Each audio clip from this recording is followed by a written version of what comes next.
Le cheval plaît beaucoup, C'est un vecteur de communication extraordinaire. Avant d'être un cavalier, c'était important d'être un horseman. Always put the horse before the personal ambitions. Vraiment un cheval incroyable. Voilà quelqu'un qui est champion olympique et qui n'est pas ordinaire. Se remettre en question et peut se servir des défaites pour être meilleur après. Ce feeling, je l'ai eu directement avec Caleb. On fait du haut niveau, il y a le côté financier, c'est comme ça. Aller en compétition parce qu'il est bon, pas parce qu'il paye une table. Moi, je veux pas courir mes chevaux pour l'argent. If you can do it in a way that doesn't take too much out of your horses. Quand on voit l'évolution en 10 ans de temps, qu'est-ce que ça va être dans 10 ans ? Pouvoir motiver les jeunes à aller au bout de leurs rêves. Forme de très très bons compétiteurs. Je ne vais pas dire que ça forme des hommes de chevaux. Pour moi, les bons moments, ils sont à venir. Aujourd'hui, réussir sa vie, c'est avoir la vie que l'on souhaite. La préparation mentale, voilà un sujet qui nous passionne. Après Jean-Pierre Tiffon, qui était l'invité de notre épisode 10 et qu'on avait diffusé quelques mois après le lancement du podcast, c'était il y a 6 ans, rendez-vous compte, nous avons eu envie de partir à la rencontre d'un nouveau spécialiste de la préparation mentale, Maxime Chataignier. Nous avions rencontré Maxime une première fois à Bordeaux l'année dernière, alors que nous enregistrions un épisode avec la cavalière de complet Gwendolyn Fer, qui est sa partenaire de vie, et nous avons accroché évidemment tout de suite. D'ailleurs, Maxime n'est pas que préparateur mental, il déploie un panel de compétences bien plus large pour des athlètes dans la gestion de leur carrière sportive et professionnelle, et qui mieux qu'un athlète olympique pour comprendre, appréhender, répondre aux enjeux et situations auxquels les sportifs font face au quotidien. Cet épisode est une véritable mine d'or pour vous tous qui cherchez à comprendre comment faire évoluer votre pratique sportive, à optimiser vos performances, à atteindre de nouveaux objectifs. Car s'il est bien un sport qui met régulièrement notre posture, notre confiance, notre technique en défaut, c'est l'équitation. Le lien entre un cheval et le cavalier est poreux. Notre état émotionnel et communicatif, il traverse la selle pour se propager jusqu'au cheval et inversement. Voici tout l'intérêt de la préparation mentale. Je vous laisse en compagnie de Maxime Chataignier pour décrypter les leviers de la préparation mentale et son rôle dans la performance des cavaliers, amateurs ou professionnels. Bonne écoute. T'es prêt ? Ouais. Ça va mes cheveux ? Ça va tes cheveux, ouais. Alors je suis prêt. Bonjour Maxime Chataignier, merci d'être de retour derrière ce micro puisque tu avais quand même pris rapidement la parole pour nous parler de ta compagne Gwendolyn Fer quand on a enregistré l'épisode avec elle à Bordeaux en début d'année. Ouais, c'est vrai. Aujourd'hui, on va parler de toi à travers toutes les facettes de ta vie, de ta carrière et de ton métier. Pour peut-être mettre un tout petit peu de contexte à cet épisode avant qu'on se lance et qu'on te demande justement de te présenter, de nous dire d'où tu viens. Tu es un sportif. Tu viens du monde du sport du haut niveau puisque tu as été un patineur de vitesse sur piste, c'est ça ? C'est comme ça qu'on dit, ouais. Ok. Tu as participé 3 fois aux Jeux Olympiques. Turin en 2006, Vancouver en 2010 et puis Sochi en 2014. Tu as été classé dans de nombreuses étapes Coupe du Monde. Alors tu nous diras si ça peut se rapprocher de ce qu'on vit ici, notamment avec la Coupe du Monde de Lyon, puisque c'est là qu'on enregistre. Tu étais militaire aussi. Ouais, c'est vrai. Tu étais et tu es peut-être toujours un athlète, on va en parler. Et tu es surtout aujourd'hui préparateur mental. Tu accompagnes des athlètes sportifs, beaucoup de cavaliers notamment, dans leur préparation mentale, mais aussi dans la gestion de leur carrière et l'appréhension peut-être de l'avant, pendant, après, puisque tu travailles notamment auprès des cavaliers poneys de l'équipe de France, donc au service de la Fédération française d'équitation, pour accompagner les jeunes cavaliers à poney dans leur carrière, dans leur préparation en vue des échéances principales qu'ils vont avoir et des compétitions. Peut-être avant de commencer à parler de toi, avant que tu nous racontes un peu plus que brièvement ton parcours et ta vie sportive, est-ce qu'on peut déjà te demander s'il y a un parallèle qui existe entre le sport de haut niveau en patinage de vitesse et celui des sports équestres ? Oui, même si je dirais qu'il y en a en fait assez peu. Il y en a dans le sens où, par exemple, tu as beaucoup parlé de mes responsabilités au sein des poneys. Moi, j'ai toujours eu le sentiment de courir un peu contre la montre dans ma carrière parce que je faisais un sport où c'était une carrière d'environ une dizaine d'années. sur la fin de ma carrière. Pour plein de raisons, les carrières pouvaient être un peu plus longues. Et j'ai le sentiment que dans les poneys, l'horloge tourne beaucoup plus vite que dans le monde équestre un peu traditionnel. Donc, c'est le premier parallèle que je ferais. C'est vrai que j'accompagne aussi beaucoup d'autres disciplines de la FFE où c'est parfois les carrières des chevaux qui sont aussi, elles, courtes. Donc, ça amène à d'autres problématiques sur le fait de trouver un piquet si on veut réussir à durer, etc. Mais paradoxalement, comme ça, j'ai commencé ma réponse en te disant oui. Et en fait, je dirais, il y a aussi beaucoup de différences. Et c'est les premières choses qui me sont sautées aux yeux quand j'ai découvert ce milieu. La première, c'est qu'on sait en fait tout à l'avance.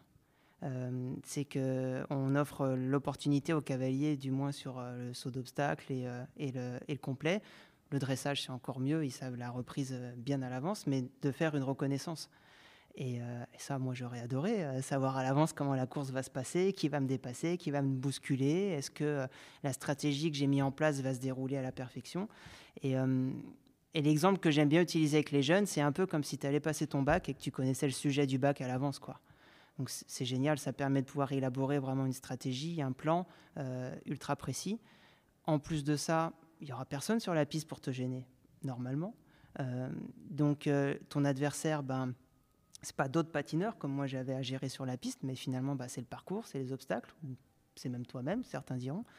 Et je vais même encore plus loin, là où moi je devais partir au coup de feu, là ça sonne, mais vous avez quelques secondes quand même pour vous préparer, et normalement quand vous y allez, vous êtes vraiment prêt à 100%. Donc je dirais que c'est d'abord le constat que j'ai fait en arrivant dans le milieu des sports équestres, où j'ai dit ok, ça c'est vraiment quelque chose qu'il faut utiliser à l'avantage du cavalier, parce que si moi j'avais eu ces avantages-là, j'aurais été bien content. Alors, après bien sûr, il faut faire équipe avec un animal qui n'est pas forcément le moteur du projet sportif, qui a des émotions à gérer, qui a des pics de forme aussi à gérer, et qui nous oblige à nous adapter à chaque instant. Mais je dirais que j'ai vraiment construit ma démarche en disant ok, il y a des avantages énormes dans votre discipline et il faut savoir les utiliser. Ok Maxime, j'ai déjà 1000 questions qui me viennent à l'esprit en écoutant cette première réponse. Mais d'abord, j'ai envie quand même qu'on reste dans la tradition de Hymen Equestrian, et j'ai envie et besoin que tu te présentes et surtout que tu nous expliques comment est-ce que tu es devenu un athlète de haut niveau, et puis comment est-ce que tu as fait ensuite ce biais entre l'athlète que tu étais à accompagner des athlètes désormais maintenant dans leur performance. Ouais, alors je dirais que mon parcours du début jusqu'à aujourd'hui, ce qui m'amène à être présent devant vous aujourd'hui, c'est que des rencontres. C'est que des rencontres, des hasards parfois un peu provoqués, mais c'est que des rencontres. Donc moi, je grandis à Dijon, dans une famille pas spécialement sportive. Mes parents avaient une boulangerie-pâtisserie. Donc je grandis dans cet univers-là, dans un quartier quand même pas terrible de Dijon, où très vite mes parents comprennent qu'avec mon frère, c'est mieux de nous mettre dans le privé parce que l'environnement du quartier n'est pas des plus sains. Et il se trouve que l'école privée où on va, le prof de PS est l'entraîneur de patinage de vitesse. C'est sûr que c'est un sport, on ne se lève pas un matin en disant je vais aller faire du patinage de vitesse, quoi. En France, c'est pas ce qu'il y a de super développé. Et il se trouve qu'à l'époque, la chance qu'on a eue, c'est que Dijon était le berceau vraiment de ce sport en France, et l'équipe de France, en grande partie, était composée de patineurs dijonnais. Donc, quand on allait à l'entraînement, après nous, c'était l'équipe de France qui s'entraînait, quoi. Donc très vite, je baigne un peu dans ce bain d'excellence, de haut niveau. Je comprends que les études, c'est pas ma grande passion. Je rêve assez vite, assez grand quand même, et j'ai envie de partir de ce quartier. Et finalement, mon seul moyen, ça va être de réussir dans le sport, quoi. Et donc, je me mets à 100% dans ce rêve de faire les JO au début. J'ai la chance d'être très bien accompagné parce que y a un des meilleurs entraîneurs nationaux qui est juste à portée de main. Mon école primaire à l'époque, elle est la rue en dessous de la patinoire. Donc, il y a toutes les étoiles s'alignent, en fait, j'ai envie de dire. Et donc, très vite, je montre quelques qualités. Je suis très travailleur, très jeune. Et je fais mes premiers JO à 16 ans, je crois. Je suis le plus jeune sélectionné olympique. Et ensuite, tout le début de ma carrière, c'est vraiment, ça monte en flèche. Je fais double champion du monde junior, plus jeune sélectionné aux Jeux en 1 mois.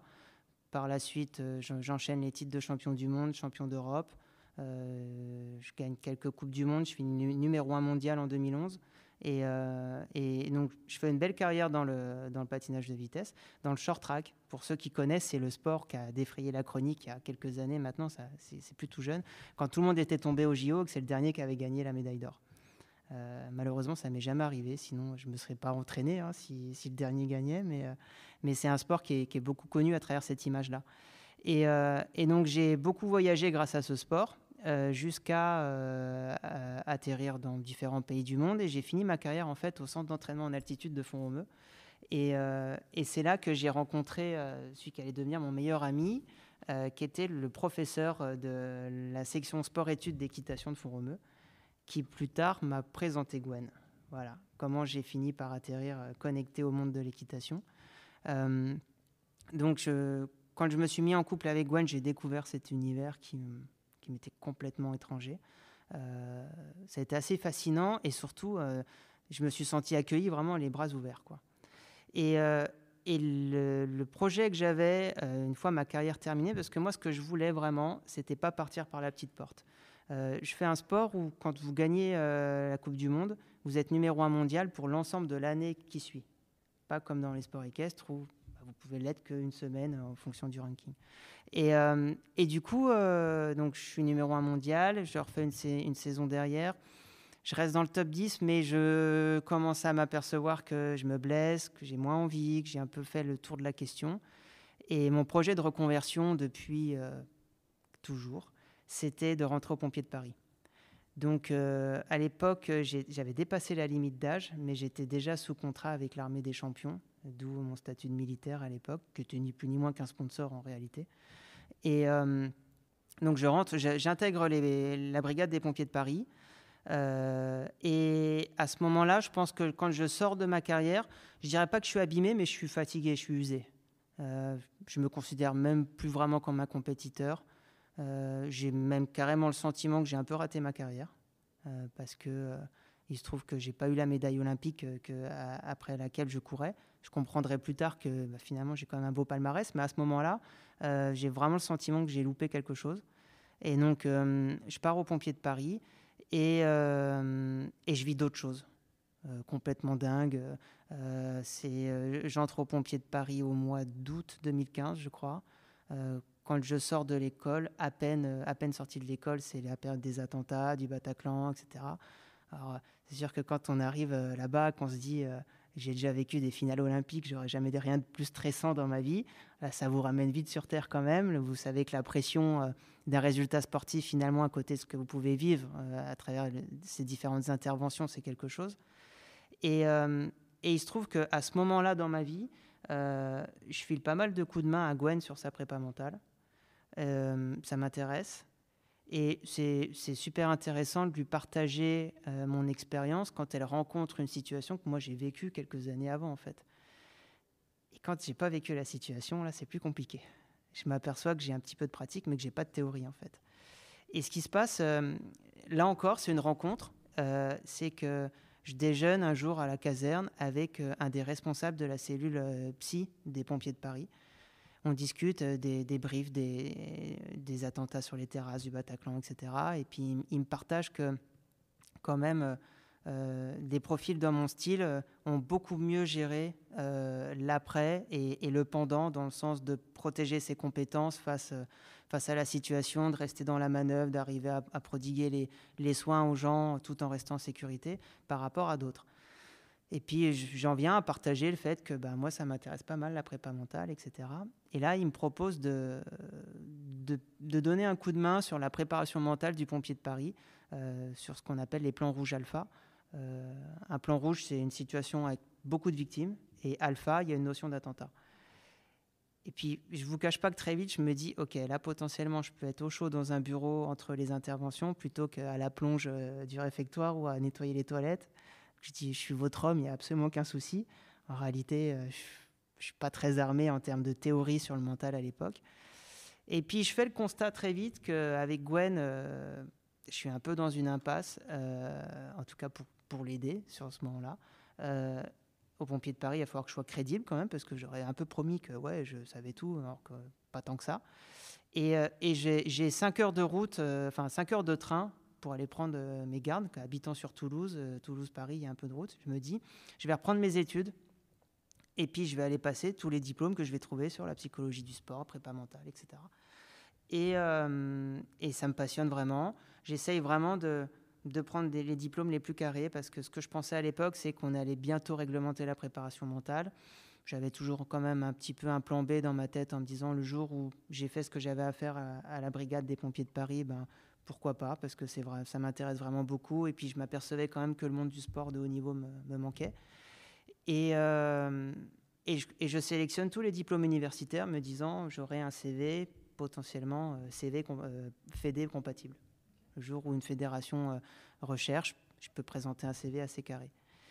Et donc voilà, c'est assez intéressant. Je développe un truc sympa aux pompiers de Paris. J'aide un peu Gwen, tout se passe très bien avec elle.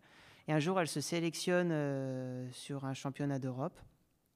Et autour d'un paddock, je rencontre Sophie Dubourg, qui avait déjà un petit peu entendu parler de moi, parce que quand une cavalière est en couple avec quelqu'un qui a fait 3 fois les Jeux dans une autre discipline, souvent, voilà, c'est un profil qui intéresse. Et on discute, et elle me dit, OK, donc tu es diplômée maintenant, ton profil m'intéresse pour t'occuper de la préparation mentale des jeunes, en leur amenant un peu cette notion de l'excellence et de l'exigence du haut niveau, pour en faire un peu des athlètes rigoureux et les sensibiliser à une bonne hygiène de vie et avoir des fondations assez importantes sur leur qualité athlétique et sportive dès le début, quoi. Et en fait, c'est comme ça que ça s'est passé. Encore une rencontre, Sophie, qui m'a donné ma chance à ce moment-là, en me faisant venir sur un stage, sur un premier stage. Et puis, ça s'est bien passé. Puis un deuxième, puis un troisième. Et de fil en aiguille, je me suis retrouvé avec les jeunes du CSO, du complet, toutes les équipes d'endurance, l'attelage, le horseball, le pony games.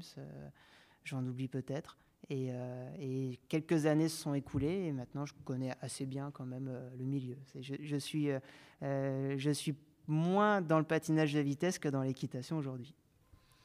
Comment t'expliques que la préparation mentale a pris autant de place dans la vie des sportifs et dans la vie des athlètes aujourd'hui, alors qu'il y a 10 ans, 20 ans, 30 ans, 40 ans, on avait déjà des champions olympiques, on avait déjà des champions du monde, on avait déjà des grands performeurs dans leur discipline, dans leur sport.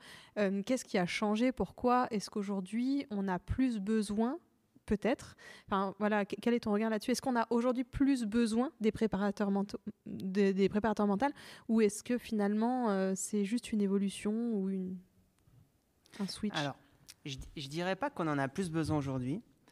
Je dirais pas non plus qu'il n'y en avait pas à l'époque. Il y en avait à l'époque.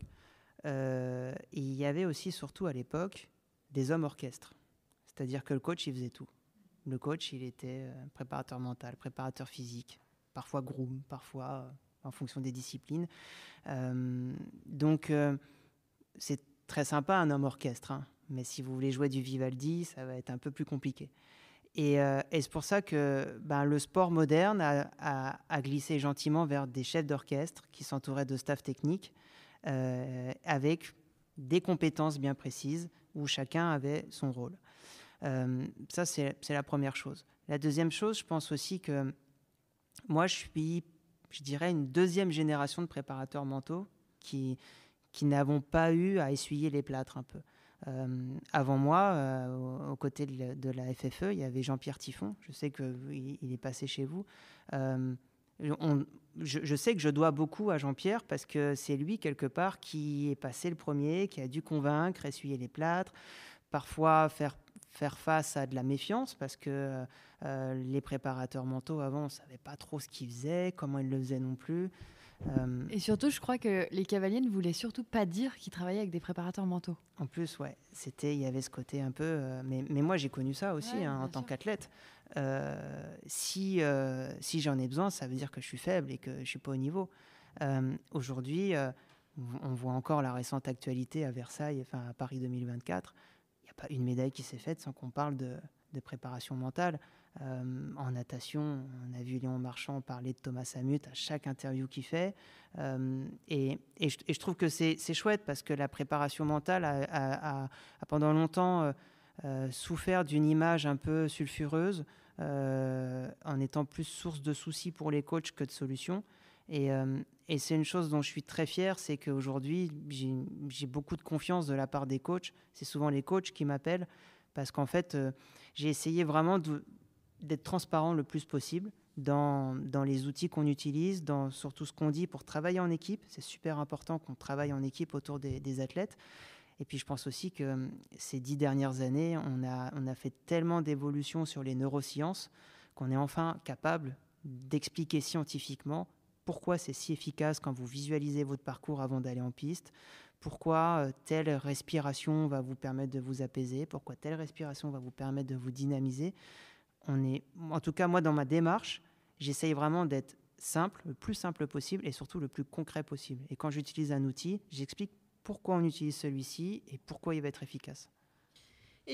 Alors tu parles des outils, tu parles de respiration, tu parles de visualisation. Est-ce qu'un Léon Marchand va utiliser les mêmes outils qu'un Steve Gerda? Est-ce que une cavalière poney dans une épreuve club le dimanche chez elle ou dans un concours, peu importe, va utiliser les mêmes outils aussi? Alors non, parce que moi ce que j'aime faire, c'est faire un peu un parallèle avec la préparation physique. Le préparateur physique de Steve Gerda, s'il y en a un, je ne sais pas, et de Léon Marchand, ils ne font pas du tout le même travail parce qu'ils n'ont pas du tout les mêmes besoins, les mêmes profils. La préparation mentale, c'est la même chose. De la même façon que vous n'avez pas des préparateurs physiques uniquement dans les centres de rééducation ou à l'hôpital.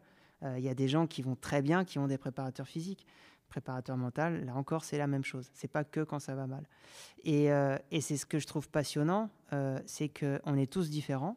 Et moi, quand je commence à travailler avec quelqu'un, je lui dis pas, voilà comment tu vas faire, c'est comme ça qu'il faut faire. Sinon, j'écris un bouquin, je lui envoie et on gagne du temps tous les deux. Donc, il y aura une vraie enquête à mener pour comprendre s'il y a une pièce un peu du mécanisme qui s'est enrayée, laquelle c'est, et où est-ce que je dois aller mettre un petit peu d'huile, quoi. Et donc, d'une personne à l'autre, c'est différent. Et d'une période de la carrière à une autre, c'est différent aussi. C'est là où c'est super passionnant de les accompagner sur le long terme et de voir les projets sportifs qui évoluent, les carrières qui évoluent, les doubles projets avec les études aussi qui évoluent. Donc, alors je sais que ma réponse est un peu floue, mais non, il y a rien de commun, même si je pense que dans chaque discipline, il y a des grandes lignes, comme ce que je vous ai expliqué tout à l'heure. Ça amène forcément à des stratégies qui vont être un petit peu communes, quoi. Justement, dans la première question, dans ta première réponse à la question que Lorelai t'a posée, tu as dit que dans l'équitation, on ne se battait pas contre un adversaire. En effet, sur le parcours, on n'a personne d'autre que nous et notre cheval. Mais que certains diront qu'on se bat contre soi-même. Quand tu as dit ça, moi, je me suis dit, bah si, on se bat contre soi-même. Et ça m'est venu instantanément. Est-ce que ça, c'est pas, pour le coup, commun à plein de sports? Je pense notamment à ma maman qui faisait du tennis à un niveau correct et qui m'a toujours dit qu'à un moment donné de sa carrière, elle n'arrivait plus à lâcher ses coups droits, mais que c'était elle-même contre elle-même. Est-ce que ça, c'est pas commun, en fait, finalement, à plein de sports, malgré le fait que nous, on n'ait pas d'adversaire directement? Alors, ouais, surtout que le tennis, c'est particulier. Moi, j'ai la chance d'accompagner des tennisman à l'Académie Mouratoglou, à côté de Nice. Pour le coup, là, tu veux de la concurrence directe, t'en as vraiment. Mais quand je me suis formé à la prépa mentale, tous les jours, je me disais, si j'avais su ça avant. Parce que même dans les sports à concurrence directe, très vite, on s'aperçoit que les croyances limitantes, les pensées un peu négatives, c'est pas forcément les autres qui viennent nous les mettre en tête. Quand on idéalise un peu nos concurrents, qu'on les voit plus forts que ce qu'ils sont en réalité, qu'on voit, nous, nos compétences plus faibles que ce qu'elles sont en réalité, c'est pas forcément eux qui sont responsables de ça. Donc, je pense que la prépa mentale, elle peut aussi beaucoup aider là-dessus avant de venir travailler sur une conviction et puis un esprit un peu guerrier dans la concurrence directe, c'est sûr. Je ne vais pas te demander si tu as regardé le documentaire Strong, parce que je suis à peu près certaine, à 99,9% que c'est le cas, mais Dans ce documentaire, qui est sorti sur Netflix, si je ne dis pas de bêtises, il y a donc de nombreux athlètes issus de disciplines de sport complètement différents qui témoignent de situations qu'on peut appeler des situations de burn-out qu'ils ont vécues, expérimentées au cours de leur carrière. Est-ce que c'est quelque chose qui touche aussi notre sport? Parce que ça reste... alors oui, là, dans Strong, c'est des gens qui témoignent. On peut aussi prendre l'exemple de... la gymnaste, j'ai perdu son nom. Simone Biles, bien sûr, qui en parle en long, en large et en travers. Ça a été une des premières aussi à oser le dire en rentrant de Tokyo.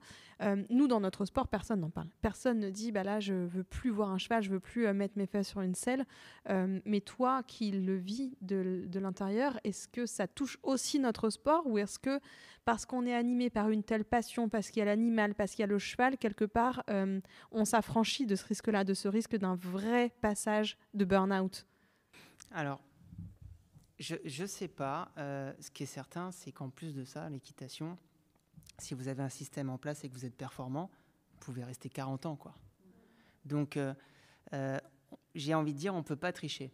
C'est-à-dire que moi, j'ai le sentiment, à travers ma carrière, que j'en ai pas profité à 100%, que j'en suis sorti un peu abîmé, un peu fragilisé. Alors, maintenant, j'ai fait tout un travail là-dessus pour en tirer le positif.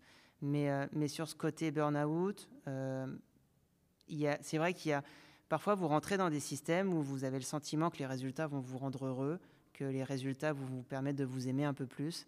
En réalité, l'estime de soi, même avec une médaille de champion du monde autour de cou, si le problème n'est pas réglé en amont, ça ne change pas grand-chose. Bien au contraire, quand vous vous rendez compte que ça ne change pas, vous êtes tellement déçu que c'est presque encore pire. Et c'est vrai que ce qui me fait lever le matin et ce pourquoi je me régale autant à travailler avec des jeunes, c'est que j'ai le sentiment de vraiment servir à quelque chose. C'est que, bien sûr, quand j'étais pompier, c'était concret. Des fois, il se trouve que des fois, on sauve la vie des gens. Par contre, le lendemain, quand vous êtes en repos chez vous, vous avez un copain à votre place qui fait aussi bien votre métier, quoi. Et quand j'ai attaqué dans la prépa mentale, je me suis dit, moi, je suis passé par là. Je vais peut-être pouvoir les aider, répondre à une demande où j'ai trouvé personne à leur âge pour venir m'aider sur ce sujet-là. Et c'est vrai que je trouve ça génial de voir des enfants, parce que c'est des enfants, un poney, arriver. Je me souviens, il y a 2 ans, Brune Fèvre, quand elle arrive dans le circuit, elle regarde ses pieds quand elle vous parle, si elle vous parle. Je peux vous assurer, là, vous avez vu sur la Coupe du Monde ce matin, c'est vous qui regardez vos pieds si Brunel vous parle maintenant. Et c'est ce que je trouve fantastique, c'est que ces projets, c'est des vrais tremplins. On n'est pas là que pour qu'ils soient performants, on est là aussi pour faire des adultes plus épanouis, qui s'aiment un peu plus, qui vont être capables d'embrasser les difficultés de la vie avec le sourire, quoi. C'est une histoire que je raconte souvent, c'est quand je passe mon permis de conduire, je m'installe derrière le volant et puis l'examinatrice très gentille me dit « ça va, vous n'êtes pas trop stressé ?» Et en fait, une semaine avant, j'étais en finale des Jeux Olympiques. Et à ce moment-là, je me dis « oh, putain, c'est vrai que c'est quand même cool la vie normale à côté, parce que c'est plus facile. Hein. » Et quand tu prends un peu de recul, tu t'aperçois que, ouais, effectivement, quand ils sont passés par là à cet âge-là, ils sont beaucoup plus solides derrière. Si on a su les accompagner, si on a su les empêcher de prendre les mauvais chemins. Et il y a toute une génération de cavaliers, et je pense que Gwen en fait partie, qui n'a pas forcément eu cette formation-là très jeune, et qui du coup s'est construite sur des fondations un petit peu bancales. Et aujourd'hui, quand on croise des Jeanne Sadran, des Sarah Brionne, par exemple, qu'on a vues toutes jeunes il y a quelques années, qui sont maintenant des jeunes adultes, on dit « ah ouais, ok, c'est cool. C'est cool parce qu'elles ont poussé dans le bon sens. » Donc, pour répondre vraiment à cette question, je pense que évidemment que dans l'équitation, il y en a aussi.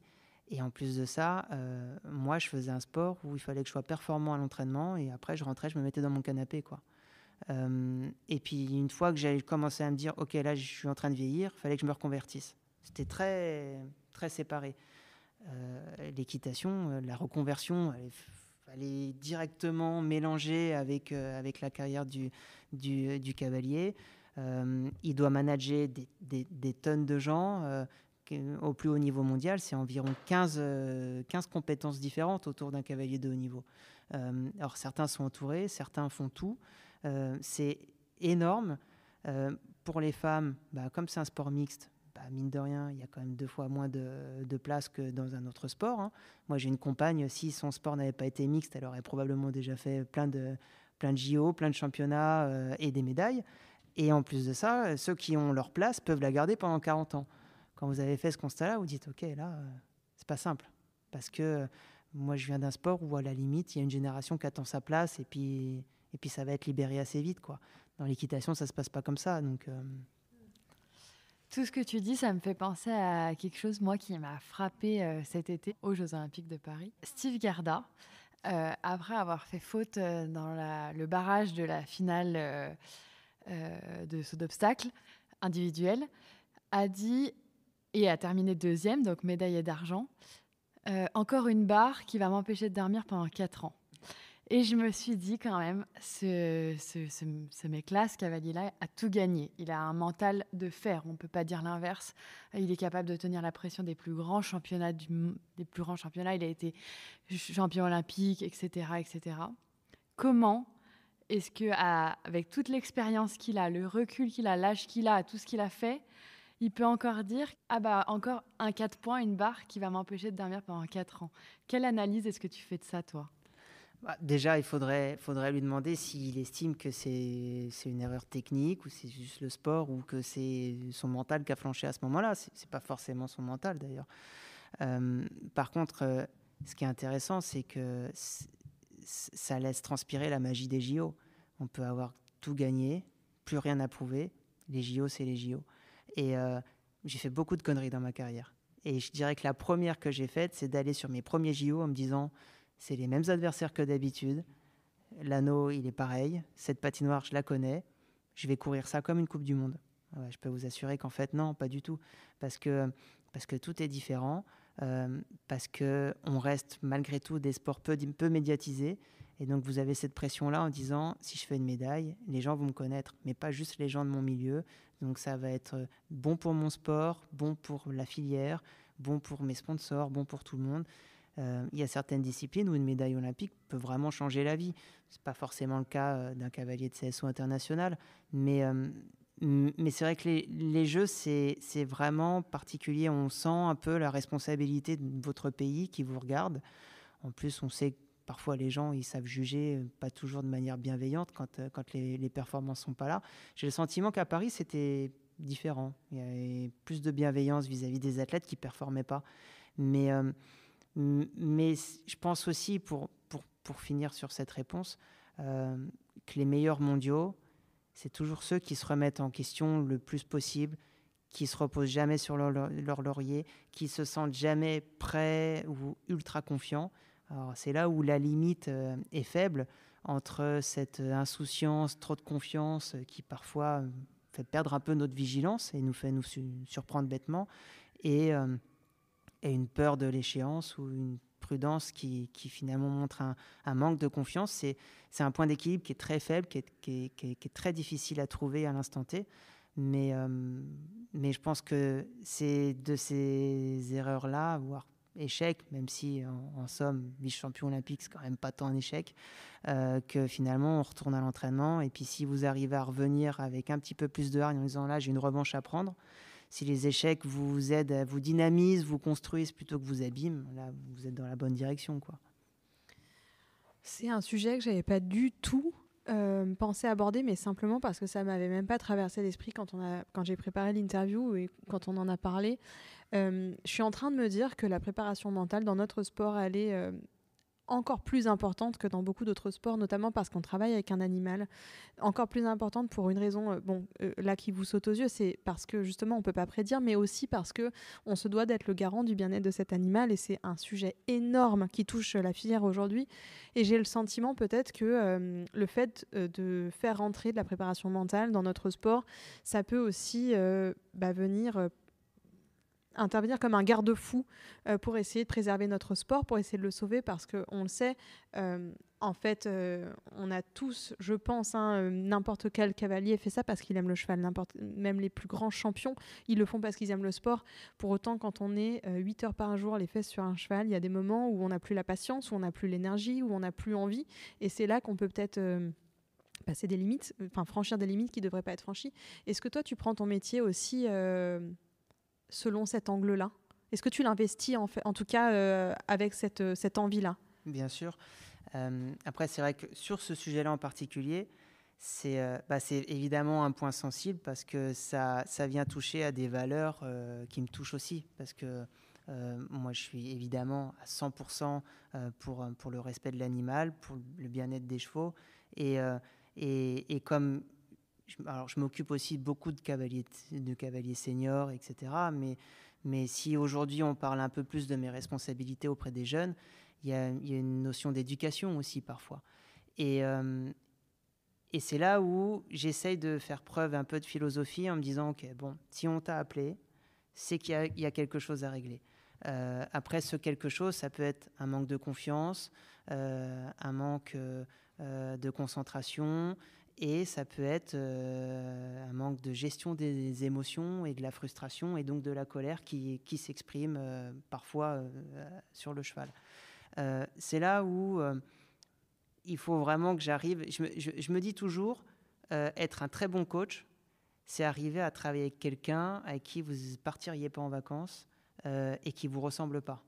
C'est facile de voir qu'un jeune arriver en disant « Oh là là, j'étais comme toi à ton âge. » Évidemment que vous le prenez sous votre aile et que vous avez un lien affectif qui s'installe.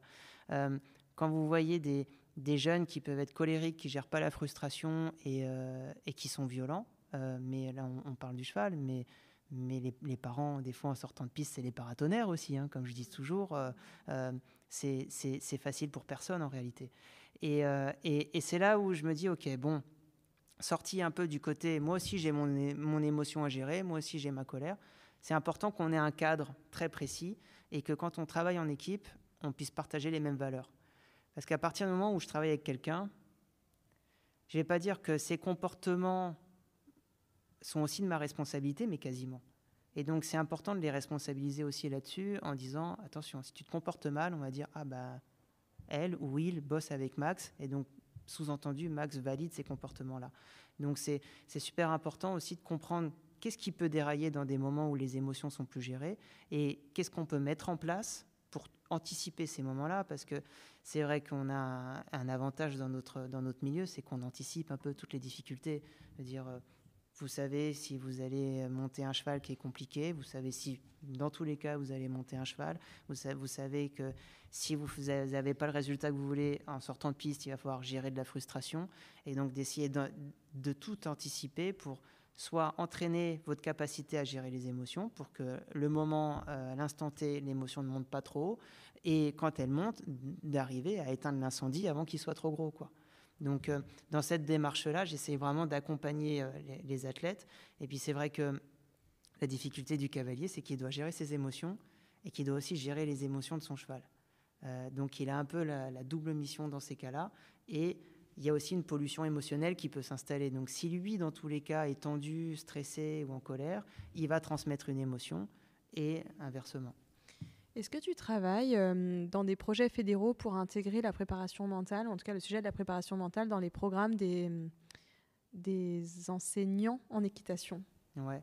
Alors, la formation des coachs, c'est quelque chose de super important. Et c'est vraiment le discours que je martèle beaucoup. C'est de dire qu'en fait, le meilleur préparateur mental que vous aurez jamais, c'est votre coach. Je te demande ça parce que tu vois, j'étais en train de me dire, moi, par rapport à mon expérience personnelle, que par exemple, une chose que j'ai apprise avec l'âge, c'est à arrêter une séance parfois. Je sais que nous, on monte tard et il y a plein d'étudiants, tu vois, qui vont monter tard, nous, après le travail. Et en fait, il y a des moments, tu sens que tu n'as pas la patience, tu vois. Tu sens que tu as envie de mettre 2 coups de talon au cheval quand il trébuche en disant, vas-y, c'est bon, là, c'est pas le moment et tout. Et je pense que quand j'étais plus jeune, je me serais fâchée, tu vois, où j'aurais été dure avec le cheval injustement, etc. Et j'ai vraiment appris à lâcher prise. Et je me dis, à ce moment-là, la personne qui aurait dû lire ma frustration, ma colère et me dire, en fait, tu sais quoi, ça sert à rien que tu sois à cheval ce soir parce que clairement, t'es pas en état pour le faire les choses bien. Ça aurait été un coach. Or, c'était pas ma génération. La génération des coachs qu'on a eue, je pense que tu es d'accord avec moi, Léa, mais elle nous aurait jamais dit, arrête ta séance, c'est pas le jour. Et finalement, je me dis, effectivement, il y a plein de cavaliers qui font pas de la compétition, donc ils vont même pas avoir l'idée de prendre un préparateur mental, alors que parfois, la frustration, elle commence, mais dans des séances toutes bêtes à la maison, quoi. Ouais. Alors, Moi, c'est très concret pour moi parce qu'il y a en réalité, dans l'équitation, 99% des cavaliers qui ont un double projet. Que ce soit une écurie à faire tourner, un métier à côté ou des études, il y a quand même très, très, très peu de cavaliers qui sont uniquement payés à monter à cheval toute la journée. Donc ça implique à forcément devoir jongler avec des emplois du temps ultra chargés et un sport qui se pratique et qui est un sport très chronophage parce que quand vous passez une demi-heure à cheval, il y a les soins avant, les soins après. Donc c'est forcément des gros emplois du temps.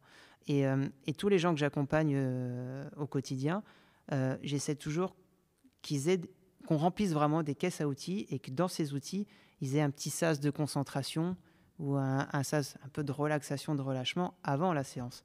Plutôt que de dire « Ah merde, j'aurais pas dû monter à cheval aujourd'hui », c'est en plus souvent un peu dans la campagne, donc on a un peu de route ou de transport avant d'arriver sur le site où on pratique. C'est d'arriver à se saisir de ce moment-là en disant « Ok, là j'ai eu potentiellement une journée compliquée en cours ou au boulot ». Ça serait dommage que ça pollue aussi ma séance à cheval si c'est le seul moment positif de la journée, quoi. De mon point de vue, c'est dommage de le sacrifier. Donc, c'est d'arriver à mettre en place ce petit sas de concentration pour, quand on arrive dans la carrière, être au calme, les deux, et prêt à faire du bon boulot en ayant laissé un peu la tension et la mauvaise humeur ou les émotions négatives de côté.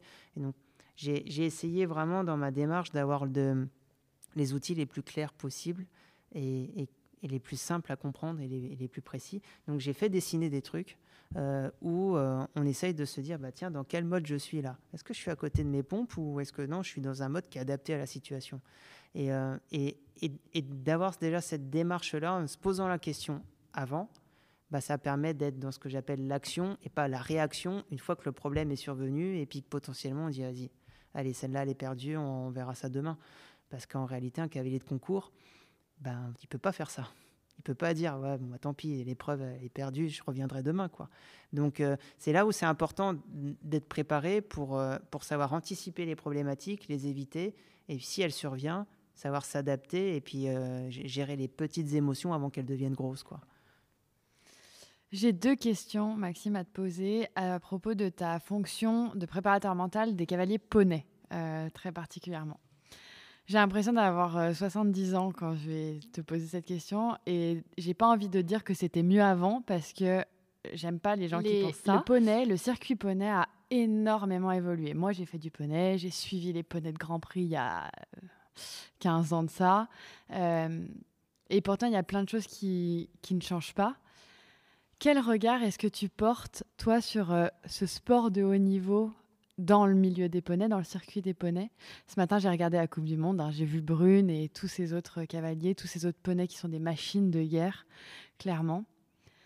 Par contre, en 15 ans, il y a plein de choses qui sont rentrées en compte. Les grooms, qui n'existaient pas, clairement, ça pour le coup, ça n'existait pas, je pense. L'argent, qui est mirobolant, vraiment. Et je crois aussi qu'on peut quand même dire que cette génération qu'on appelle la Gen Z est aussi très compliquée, je crois. Enfin, en tout cas, si on peut écouter tout ce que tout le monde dit. Et ce que nous, on a pu constater aussi dans notre métier. Quel regard est-ce que tu portes sur ces jeunes, toi, en 2024, sur ce circuit poney qui est si particulier ? Ouais. Alors, j'ai pas connu avant, moi. Ouais. Mais et je ne veux surtout pas être négative quand je pose cette question. Je ne veux pas dire que j'étais pas née, mais j'étais pas là. Écoutez, moi, je pense que ça a évolué dans une démarche de haut niveau. Qu'en fait, il faut faire abstraction du fait que ça soit des enfants et que tout s'est professionnalisé. Ça, c'est vrai. Tout s'est professionnalisé. Ils ont, pour l'écrasante majeure partie, plus que 3 poneys parfois. Plus que 2 en tout cas, c'est sûr.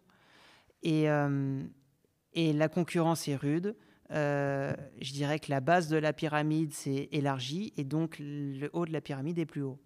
Donc, bien sûr que ça peut choquer. Après, le côté qui est de l'argent, ce n'est pas à moi d'en juger. Par contre, ce qui est certain, c'est que moi, je ne perds jamais de vue mon objectif numéro 1. Et pour vraiment travailler en équipe, échanger avec tous les coachs, le staff fédéral, les parents, pour tout l'encadrement de ces jeunes cavaliers-là. L'objectif, c'est qu'ils s'épanouissent et, comme je disais tout à l'heure, que ça serve de tremplin pour en faire des adultes plus armés dans la vie. Il se trouve que les choses sont ainsi et que très souvent, les parents sont aussi des gens qui ont une réussite, qui ont réussi dans un domaine, parfois même un domaine sportif. Il y a beaucoup d'enfants de sportifs professionnels qui ont souvent un très beau palmarès et ils voient ces années poney, qui est un truc qui passe à la vitesse grand V, comme une super école qui va leur permettre d'apprendre justement la frustration, d'apprendre l'organisation, le goût de l'effort, de prendre confiance en eux. Et j'entends que le côté un peu brillant vu de l'extérieur puisse interpeller, mais tant que les valeurs de base, selon moi, qui sont l'amour du cheval, le fait de les éduquer dans le sens on doit en faire des hommes et des femmes de chevaux avant tout. Et je sais que Olivier Bost martèle vraiment ce discours-là en disant quand vous arrivez sur un concours, c'est d'abord vous installez vos poneys, vous faites en sorte qu'ils aient à manger, à boire, que tout aille très bien avant de vous soucier si vous avez besoin d'aller aux toilettes ou quoi que ce soit. Et ça brille beaucoup, c'est très impressionnant quand on voit des Coupes du Monde comme ce matin ou les indoors en général ou même la motte, le Grand Prix Excellence à la motte. C'est des chaudrons, c'est waouh, mais ça dure qu'un temps et derrière, qu'est-ce qu'il en reste surtout? Et moi, je pense que les jeunes qui ont vécu cette expérience-là et qui ont fait les bons choix en sortent grandis, épanouis, en ayant pris un peu d'estime pour eux-mêmes. Donc, j'avoue que je vois le milieu à travers peut-être un prisme positif parce que c'est un système dont, quelque part, je fais partie. Hein. J'entends complètement que je ne sois peut-être pas objectif. Mais avant d'intervenir dans les poneys, on m'avait dit « Oh là là, tu vas voir les poneys, c'est fou, c'est complètement dingue. » Oui, d'accord, il y a des gros enjeux, il y a beaucoup de concurrence, il y a de la pression. Et donc, avec tout ça, vont les problèmes qui vont avec, quelque part. Mais sincèrement, moi, je n'ai pas découvert la 4e dimension, quoi. Vraiment, je te remercie de cette réponse que je trouve hyper intéressante pour le coup. Et alors, ma deuxième question complète la première. Il y a des choses qui n'ont pas changé. Alors là, c'est un peu plus technico-technique ce que je vais te demander, mais comment est-ce que tu gères les parents de ces cavaliers poneys? Et ça, il y a 15 ans, c'était déjà pareil. Je crois que c'est vraiment amplifié sur le circuit poney par rapport au reste du sport. Et alors, un truc qui est rentré en jeu au fil des années, c'est la malveillance parfois de ces enfants entre eux, des réseaux sociaux qui n'existaient pas avant. Comment est-ce que tu fais pour les aider à gérer ça correctement? Ouais. Alors, c'est effectivement compliqué. On a eu un sujet compliqué à gérer avec le staff fédéral cet hiver sur les réseaux sociaux. On ne peut pas tout maîtriser. Peu importe la source de pression, qu'elle soit sur les réseaux, dans l'environnement, d'un propriétaire, d'un investisseur, d'un sponsor. Je ne peux pas les mettre dans une boîte, les sortir de la boîte à l'entrée de piste en disant « vas-y, fonce ». Donc là aussi, l'idée, c'est d'en faire des petits cavaliers pros, en disant « voilà, tu dois penser comme un cavalier de concours, tu dois penser à ton cheval, à toi ». J'essaie toujours d'exprimer ça avec des exemples qui leur parlent. Alors, je leur dis, on arrive au paddock, c'est une soirée privée. Tu laisses entrer que les gens que tu as invités. Et après, le travail avec les parents, avec les coachs, avec l'entourage, tous les hivers, quand on se réunit à la motte, ce que j'aime beaucoup faire le soir, après une bonne journée de boulot, c'est de prendre juste les parents, juste les coachs, et de leur parler, de leur donner des conseils, parce qu'eux aussi, ils ont leurs émotions à gérer. Et il se trouve que dans mon parcours, moi aussi, je suis de l'autre côté de la barrière. Des fois, quand Gwen, elle court, et moi aussi, je peux parfois, alors que j'ai ma carrière, que j'ai un palmarès qui est plutôt pas mal, donc je n'ai pas de rêve inachevé, je ne suis pas en train d'aller chercher une revanche sur quoi que ce soit. Et puis moi aussi, je peux être déçu quand ça ne marche pas. Et ce qui est super important, c'est d'expliquer déjà que tout ça, c'est normal, qu'on est forcément passionné quand on est dans ces projets-là, qu'on a forcément tous des émotions, Mais par contre, il faut faire attention aux mots qu'on utilise. Donc, bien sûr que quand on veut gagner une épreuve et puis qu'ils sortent à 8 points, par exemple, bien sûr que je suis déçu. Et moi qui bosse avec eux, je suis le premier déçu. Mais par contre, c'est important de bien leur faire comprendre que je suis déçu pour eux. Mais je ne suis pas déçu par eux. Et c'est 2 lettres, hein, c'est pas grand-chose. Mais ça change tout. Et donc, d'exprimer ça aux parents, leur dire, vous savez, je sais ce que c'est, parce que je suis le compagnon et pas le papa, mais c'est quand même pas si éloigné. Et moi aussi, des fois, j'ai mon émotion à gérer. Moi aussi, des fois, j'aimerais savoir quoi lui dire pour la rassurer avant. J'aimerais savoir quoi lui dire pour qu'on rebondisse et que ça aille après. Et ce qu'on choisit de faire, c'est vraiment d'essayer d'avoir une relation de confiance les uns avec les autres. Alors, c'est toujours compliqué hein, quand on se tire la bourre toute la saison et puis qu'arrivé sur un championnat d'Europe, on doit appuyer sur le bouton magique de la cohésion d'équipe. Hein. Mais ça se fait en amont, l'hiver à la Motte, en disant, voilà, ça ne va pas être simple. Des fois, vous allez être en concurrence. Il faut toujours que les valeurs du sport soient respectées avant tout. Et puis moi, j'ai pas une posture facile non plus, en tout cas pas un poste facile, parce que donc j'ai mes responsabilités fédérales, mais derrière, je les accompagne pour certains à l'année. Et le coach technique, souvent, il a son petit groupe de cavaliers ou sa cavalière, et c'est tout.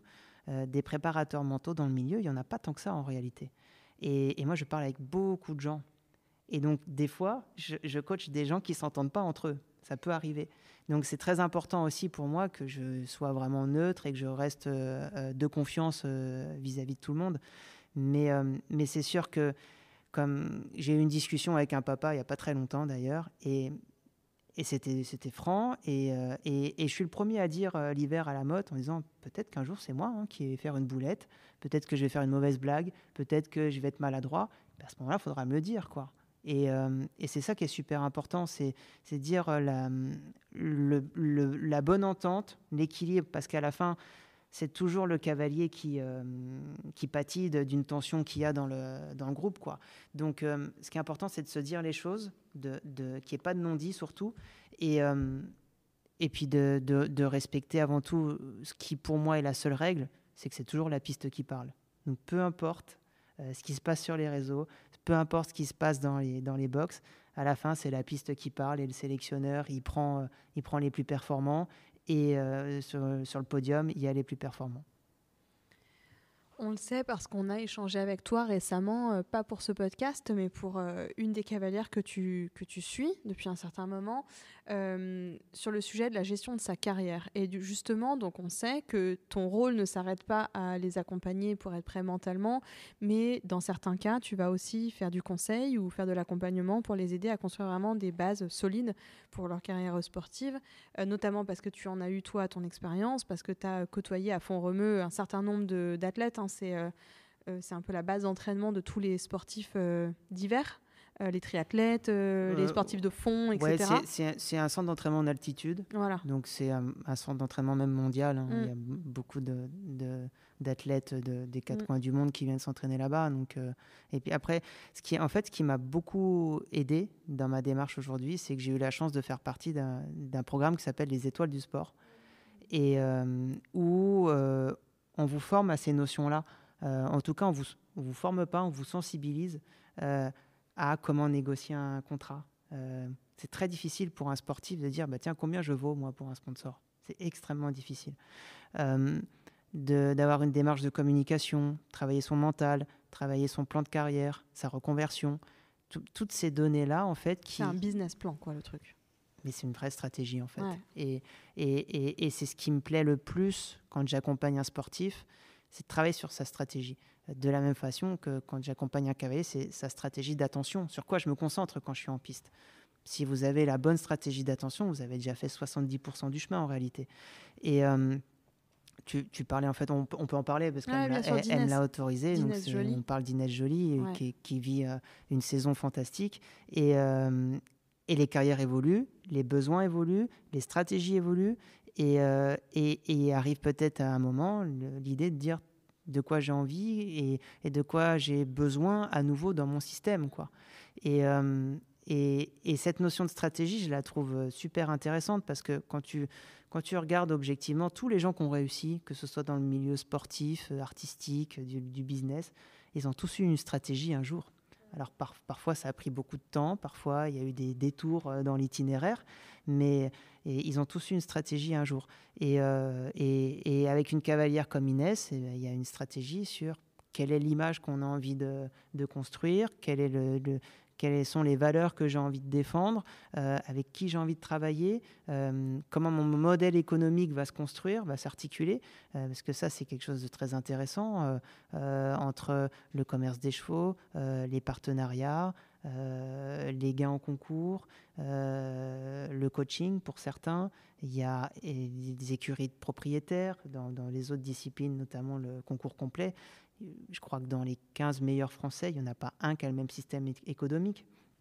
Donc ça, c'est quelque chose qui m'intéresse quand les carrières évoluent, les besoins évoluent. Et moi, je me vois un petit peu comme quelqu'un qui va aller mettre de l'huile là où il pense que c'est important.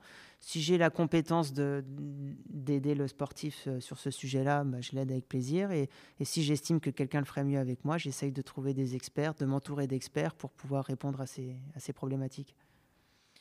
Tu vois, on a eu la conversation avec Julia Mermillot, je ne sais pas si tu connais, qui est une jeune cavalière qui prend la parole sur les réseaux maintenant beaucoup, parce qu'on a organisé une table ronde sur l'influence, je pense qu'il sera déjà sorti au moment où on va publier ton épisode, a priori.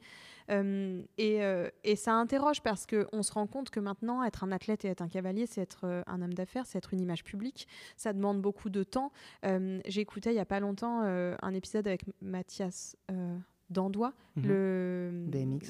exactement, le champion du monde de BMX, qui disait il y a beaucoup d'athlètes qui oublient qu'en fait un sponsor il va pas juste leur donner de l'argent pour leurs beaux yeux, mais ils attendent de vous que vous les aidiez à vendre leurs produits tout simplement. Et en fait, quand on est dans le rôle de l'athlète, l'athlète a besoin d'un système économique pour financer sa saison, mais par contre monter à cheval, ça prend tellement de temps. Comment est-ce qu'on fait pour jongler entre tout ça? Comment est-ce que toi tu fais pour rappeler à tous ces athlètes que bien sûr ils ont des comptes à rendre, bien sûr ils ont besoin de financer la saison et les sponsors ils ne sont pas que là pour arroser le compte en banque, donc il va falloir qu'ils dépensent du temps, mais aussi malgré toutes les sollicitations des réseaux sociaux, des médias, des sponsors, il faut réussir à se concentrer sur l'essentiel et l'essentiel restant le sport. Alors oui, c'est certain, comme on le disait tout à l'heure, que pour un cavalier professionnel il a des tonnes de choses à gérer à côté. Et son modèle économique va aussi reposer sur ce qu'il aime faire et là où il est bon. Tous les cavaliers ne sont pas bons dans le commerce, tous les cavaliers ne sont pas bons dans le coaching, dans la pédagogie. Tu parlais de Julia tout à l'heure, j'imagine qu'elle aime communiquer sur les réseaux et ce n'est pas un poids pour elle au quotidien. Donc il faut déjà aussi se poser cette question-là. Qu'est-ce que tu aimes faire et pourquoi tu es bonne surtout, quoi. C'est quoi tes compétences? Après, moi je vois Gwen, elle adore ça, elle adore communiquer, elle adore faire les montages vidéo elle-même, etc. Pas plus tard que cette semaine, elle a recruté dans ses écuries 2 personnes à plein temps pour gérer la communication. C'est bien la preuve qu'il y a quelque chose qui est en train de se passer quand même dans le milieu, qui était un milieu un petit peu, j'ai tendance à dire agricole, même si ce n'est pas du tout sous le côté péjoratif, et tout est en train de se moderniser. Et je pense depuis le Covid, où justement les influenceurs, il suffit de se promener dans les allées du salon ici, quoi. Quand vous voyez des files de gens qui attendent pour des dédicaces, c'est triste, hein, mais c'est rarement un champion olympique. C'est quelqu'un qui est dans cette démarche d'influenceur. Alors, j'ai rien contre ça, mais si le sportif veut pouvoir continuer de tirer un soutien financier de ses partenaires, il est obligé de jouer le jeu. Il ne peut plus être attentiste dans une démarche de dire je vous vends mon image et mes résultats et vous en faites ce que vous voulez. On peut plus être des wagons, mais il faut être des locomotives maintenant dans le marketing sportif, je pense. Donc, c'est ce que je trouve intéressant qui est en train de se développer. Et puis, en plus, on parlait de la Gen Z tout à l'heure. J'ai dit il y a quelques années à une jeune, justement, qui était dans cette démarche-là, en disant, tu sais, vous êtes en train d'avoir des compétences qui, très rapidement, vont valoir de l'or pour beaucoup de boîtes, pour beaucoup de professionnels. Alors qu'on a dénigré un peu les influenceurs pendant des années. Là, aujourd'hui, on commence à parler de compétences, d'algorithmes, d'un vrai savoir-faire qui se monnaie aujourd'hui. Et je pense que c'est important de vivre avec son temps et puis de ne pas regarder les trains sans monter dedans, quoi. Cette interview va bientôt toucher à sa fin, Maxime, et on va bientôt pouvoir te libérer. J'ai peut-être une dernière question. Quels sont les grands enjeux qui t'attendent, que toi tu vois en tout cas pointer le bout de leur nez là, dans les prochaines années en termes de préparation mentale pour les jeunes, parce que c'est ton milieu, c'est ce que tu fais le plus aujourd'hui. Quels sont ces enjeux auxquels tu t'attelles chaque jour ? Je sais pas, parce que moi, j'essaye d'avoir une démarche très humble dans ce que je fais, de le faire bien, d'essayer toujours d'avoir des nouvelles idées. Et parfois, je croise des cavaliers que j'ai coachés il y a 2 ou 3 ans. Je suis presque un peu gêné parce que je me dis, mon Dieu, j'étais tellement moins bon qu'aujourd'hui. Alors, j'espère que déjà, à titre personnel, je vais continuer de bien comprendre l'équitation, de trouver des nouvelles idées pour toujours mieux les accompagner.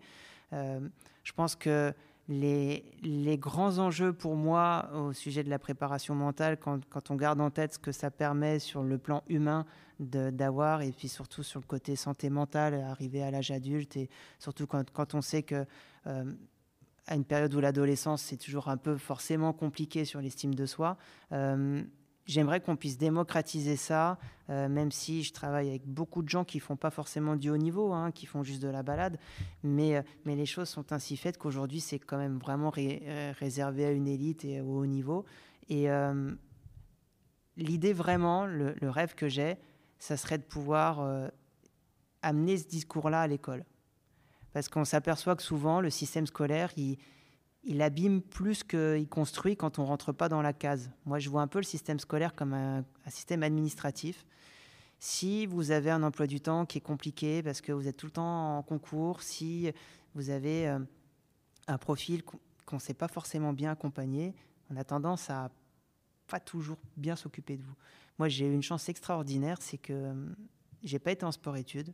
J'ai été dans un lycée où ils m'ont dit, écoute, si tout se passe bien, si on est content de toi, tu pars quand tu pars et tu arrives quand tu arrives, sans passer par la vie scolaire pour faire signer quoi que ce soit.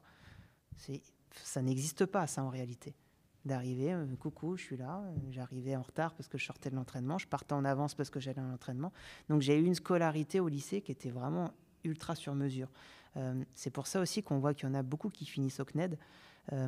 Et aujourd'hui, si je pouvais faire bouger un petit peu les choses, je pense que le sport de haut niveau aujourd'hui, la prépa mentale a pris la mesure de l'intérêt que ça a. C'est un peu même le nouvel Eldorado, une fois qu'on a fait le tour, la prépa physique, du matériel, de la technique, etc. Si on allait un peu du côté scolaire, je pense que ça serait pas mal. Ouais. C'est une bouteille à la mer qui est lancée. Merci beaucoup Maxime d'avoir Avec pris plaisir. la parole. C'était cool. C'était un très chouette épisode. Ça faisait longtemps en plus qu'on avait reçu Jean-Pierre Tiffon. Donc tu vois, on reparle enfin prépa mentale. Nous, c'est des sujets qui nous passionnent. Donc merci beaucoup. Et j'espère que ça aura plu à nos éditeurs qui ne vont pas hésiter à nous mettre un message sur Instagram si c'est le cas. Merci Maxime. Bon Equita. Avec plaisir. Vous aussi.